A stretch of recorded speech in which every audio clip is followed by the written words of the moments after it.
우리 주 예수 그리스도의 보혈로 갚고 사신 하나님의 백성들은 반드시 복을 받아야 됩니다.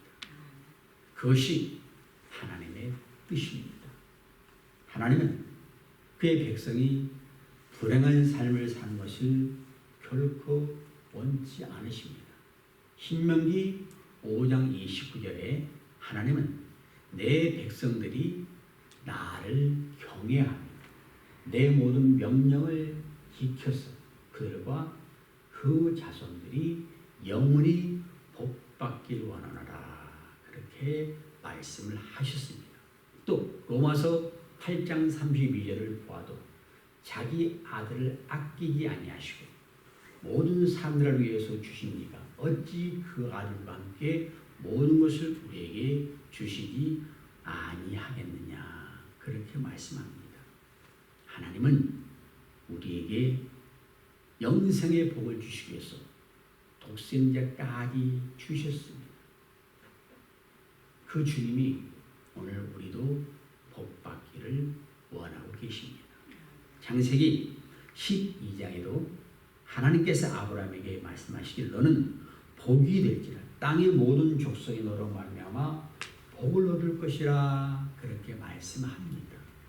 그러니까 하나님은 아브라함에게 복 주시는 것이 아브라함을 통해서 땅의 모든 족속이 복받기 위함이다 그 말입니다.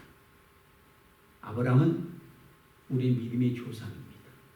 모든 사람은 그의 영적인 후예들입니다. 하나님께서 우리에게 복 주시는 것은 단지 그 자신만을 위함이 절대로 아닙니다. 받은 복을 나누라고 주시는 것입니다. 하나님이 내게 지식의 복을 주셨다면 그 지식으로 많은 사람에게 가르치거나 유익을 끼쳐야 됩니다. 물질의 복을 주셨으면 그 물질을 가난한 이웃과 더불어 나눌 수 있어야 됩니다. 건강의 복을 주셨으면 건강으로 열심히 봉사해야 됩니다. 이렇게 받은 복을 나눌 때 그 복은 훨씬 더 풍성하게 되는 것입니다. 우리는 하나님께서 무엇을 주셨더라도 그것을 나누어 흘러 보내야 됩니다.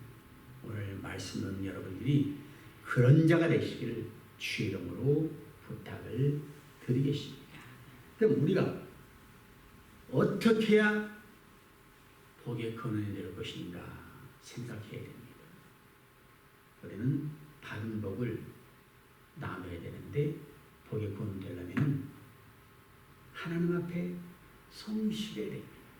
무엇을 하더라도 성실하게 해야 됩니다. 성도는 사람에게 잘 보이려고 사람에게 인정받으려고 하는 일이 아닙니다. 하나님 앞에 한다는 것을 알아야 됩니다. 에베소 6장 보면 종들이 육체의 상전에게 대한 태도를 말씀하는데 눈가림만 하여 그렇게 사람을 기쁘게 하는 자처럼 하지 말고 주인을 하나님처럼 생각하고 주인이 보든 안 보든 기쁜 마음으로 성실히 섬기라 그렇게 말씀을 합니다. 이렇게 우리가 무슨 일을 할 때도 하나님을 바라보고 하나님 앞에 성실하게 행하는 사람은 바로 복의 근원이 됩니다. 왜? 하나님께서 그 사람을 복의 근원으로 삼으시기 때문입니다. 직장에서도 내가 하나님 앞에 하듯 하면 하나님은 그 사람을 복을 주십니다. 오늘 본문을 보면은 하나님은 요셉을 복의 근원으로 삼으신 것을 알 수가 있습니다. 요셉을 통해서 바로왕의 복을 받습니다. 굶어 죽을 위기에 있는 수많은 사람들이 살아나게 됩니다. 그렇게 요셉이 복의 근원이 될 수가 있었던 것은 요셉이 하나님을 바라보면서 일했기 때문입니다. 그는 하나님 앞에 살았습니다. 13절 보면 이렇게 말씀합니다. 기근이 더욱 심하여 사방에 먹을 것이 없고 애굽 땅과 가나안 땅이 황폐하니 요셉은 하나님의 계시로 7년 흉년이 있을 것을 알았습니다. 그래서 미리 곡식을 창고에 가득히 쌓아놓고 흉년을 미리 대비했습니다. 요셉의 예언대로 극심한 그런 기근이 맞아 먹을 곡식이 다 떨어지고 어느 곳에서도 양식을 구할 수가 없습니다. 양식 구할 것은 흉년을 대비했던 요셉뿐입니다. 사람들이 생명의 위협 앞에 요셉에게 다 나옵니다. 그리고 양식을 삽니다. 그런데 머지않아 곡식이 또 떨어지니까 이제는 돈도 없어요. 가축을 가져와서 양식과 바꿉니다.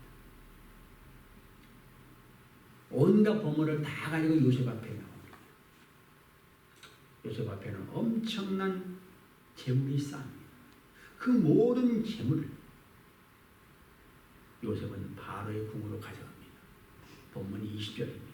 그러므로 요셉이 애굽의 모든 토지를 다 사서 바로에게 바치니 애굽의 모든 사람들이 기근에 시달려 각기 토지를 팔았습니다. 땅이 바로의 소유가 되니라. 자, 여기서 요셉이 마음이 조금이라도 부정직했더라면 얼마든지 중간에 재물을 빼돌릴 수 있습니다.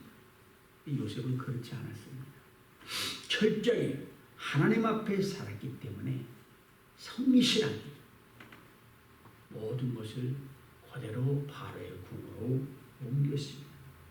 그러므로 인해 바로의 궁전은 극심한 때를 맞아서 오히려 엄청난 큰 부를 얻게 됩니다.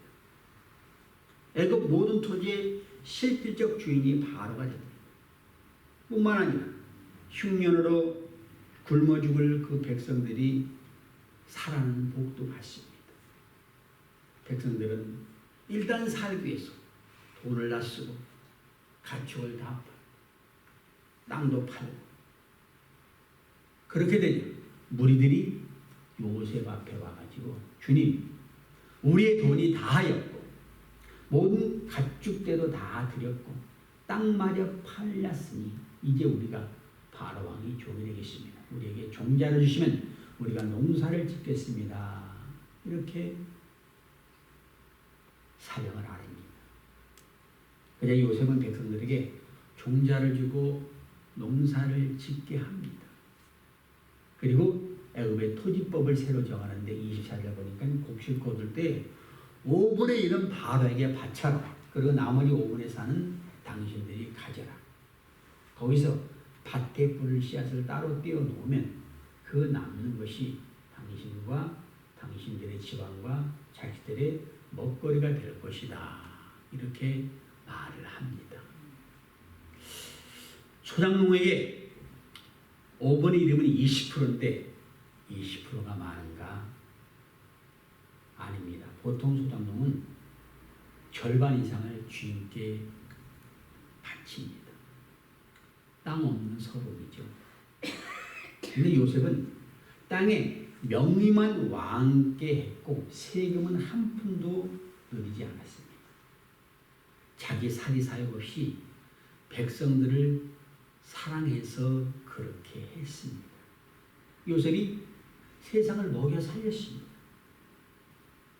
우리도 그런 요셉과 같이 세상을 살리는 자가 되시기를 바랍니다. 성도는 세상에 있는 모든 자원을 효과적으로 사용해서 하나님을 기쁘시게 하도록 모든 지혜를 다 모아야 됩니다. 요셉의 정책은 권력자로서 자기 목적을 성취하기 위해 이득을 보는 것이 아니라 백성을 살기 위해서 백성을 위한 정책이었다 그런 말입니다. 요셉은 히브리인입니다. 그럼에도 불구하고 애굽인을 사랑했습니다. 그 결과 국가와 민족이 살게 된 것입니다. 요셉이 창고를 열어서 저장했던 곡식을 풀어서 살립니다. 이것은 분명한 하나님의 계획과 뜻이었습니다. 하나님께서 사람들이 굶어 죽는 것을 원치 않으십니다. 그래서 요셉에게 미리 꿈을 주셨고 지혜를 주셨습니다. 요셉은 백성을 노예로 삼지 아니했습니다. 욕심만 부렸다면 전 국민을 노예로 삼을 수도 있었습니다. 그러나 요셉은 그런 사람이 아니었습니다. 25절 보니까 백성들이 요셉에게 주께서 우리를 살리셨사오니 우리가 주께 은혜를 입었다고 고백을 합니다. 그러니 백성들은 결국 정부에 하는 일이 백성을 위한 길을 알았습니다. 그러니까 사회가 그런 극심한 기근 속에서도 반란이 일어나지 아니하고 평안했습니다. 우리는 이런 지도자가 나타나도록 기도해야 됩니다. 어떤 가슴 아플 때 마음이 있습니다. 하나님의 영광 가르치고 자기가 하나님을 움직이고 엉뚱한 소리도 그럴 때만 하나님께서는 우리 민족을 어찌하여 그런 생각이 또 듭니다. 여러분 요셉이 정한 토지법이 26절 보니까는 오늘날까지 이르니라 그렇게 말을 합니다. 오늘날까지는 창세기를 기록한 모세 때까지 창세기와 그 요셉에 기록한 그 모세와 사이에는요 400년 정도 차이가 있습니다. 그러니까 요셉에 세운 애굽의 토지법이 400년이 지나도록 지켜졌다 그 뜻이죠. 이것은 요셉의 정책이 적합했다는 것입니다. 결국 요셉을 통하여 모두가 다 살고 복을 받은 것입니다. 요셉이 이런 형평성에 맞는 토지법을 사용할 수 있었던 것도 자기 사회사역이 없었어요. 그냥 백성을 위해서 하나님 앞에 일했다는 말이죠. 하나님께서 그에게 지혜를 주셨습니다. 여러분 언제 어디서 무엇을 하든지 하나님 앞에 성실한 사람이 되시기 바랍니다. 그러면 반드시 그런 사람을 하나님께서 복의 근원으로 삼으십니다.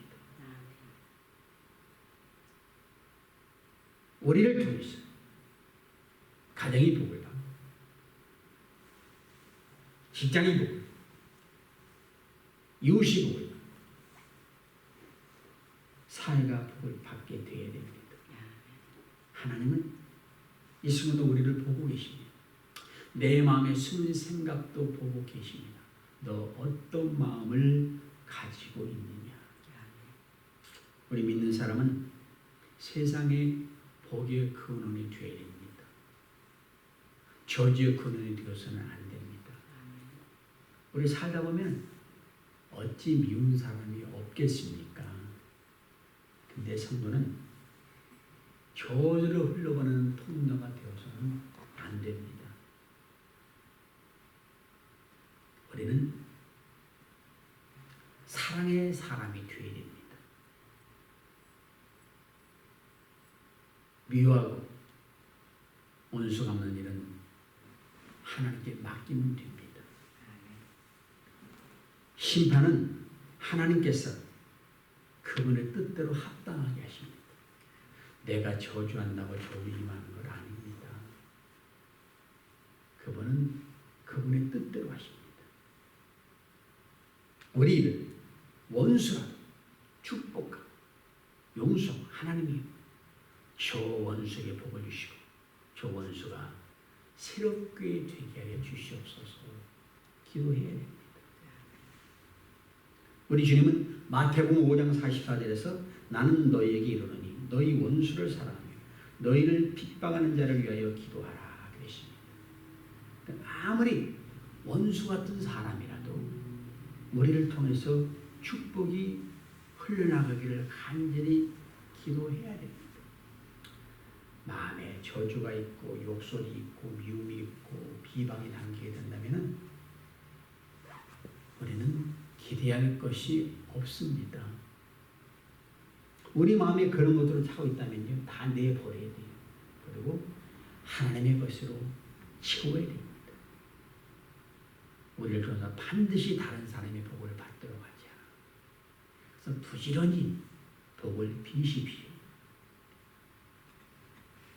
여러분 마음에, 여러분 말과 행동에 축복이 있으시기를 주 이름으로 부탁을 드리겠습니다. 아멘.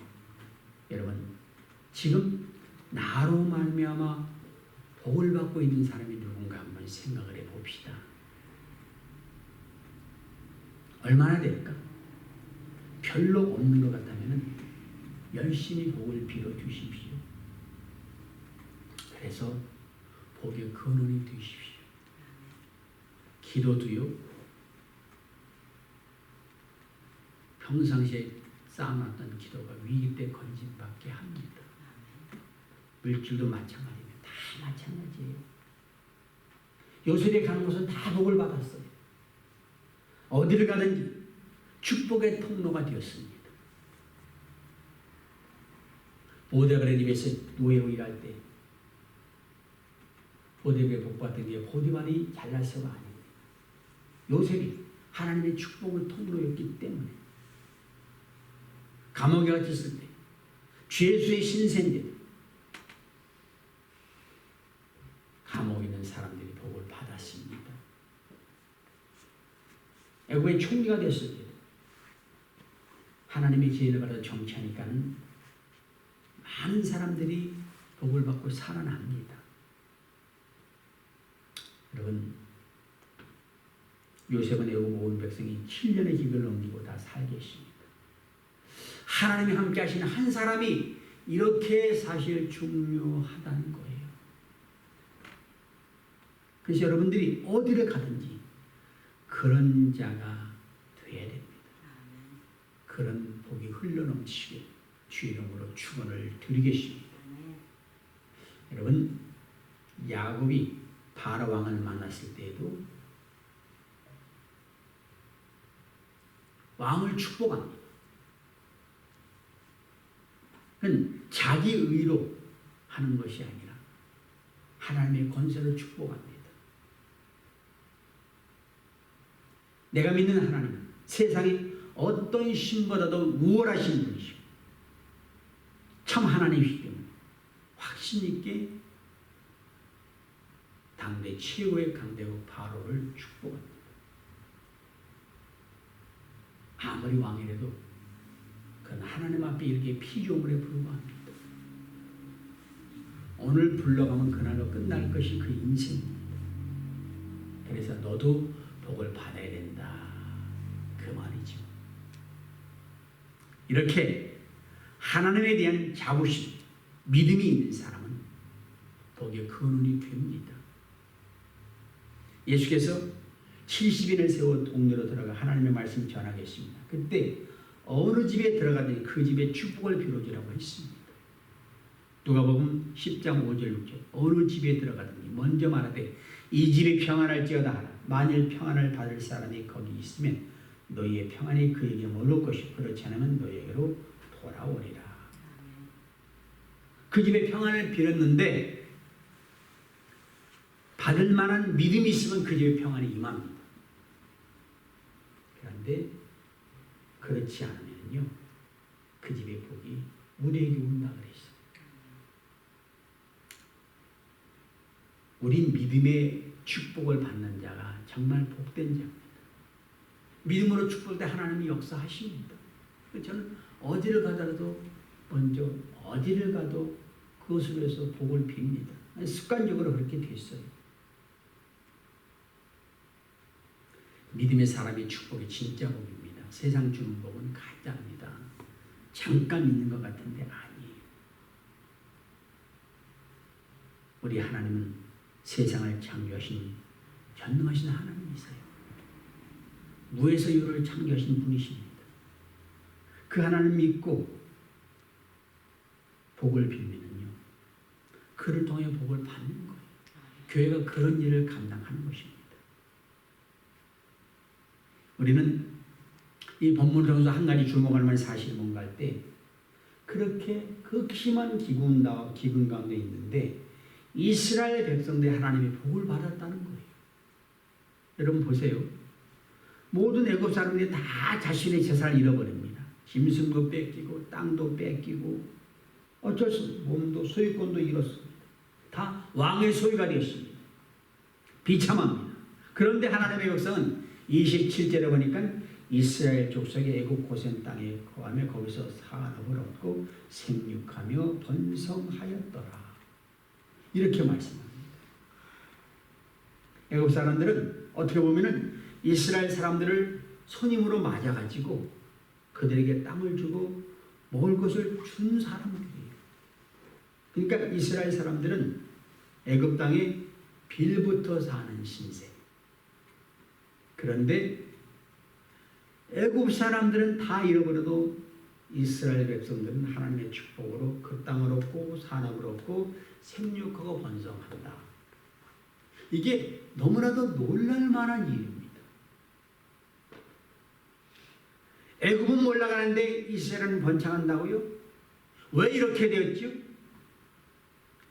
하나님이 아브라함과 맺은 언약 때문이에요.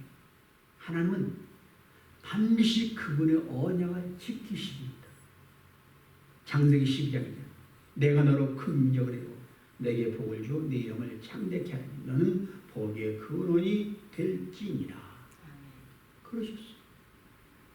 하나님은 언약하신 대로 이스라엘로 큰 민족을 이루게 하셨고 그들이 축복의 근원이 되었기 때문에 애국 사람들을 축복하신 것입니다. 여러분 우리가 볼 때 애굽으로 말미암아 이스라엘이 복을 얻었구나 생각할 줄 몰라도 거꾸로예요. 이스라엘로 말미암아 애굽이 복을 얻고 애굽이 죽을 위에서 살아나게 됩니다. 이게 하나님의 섭리예요. 우리 생각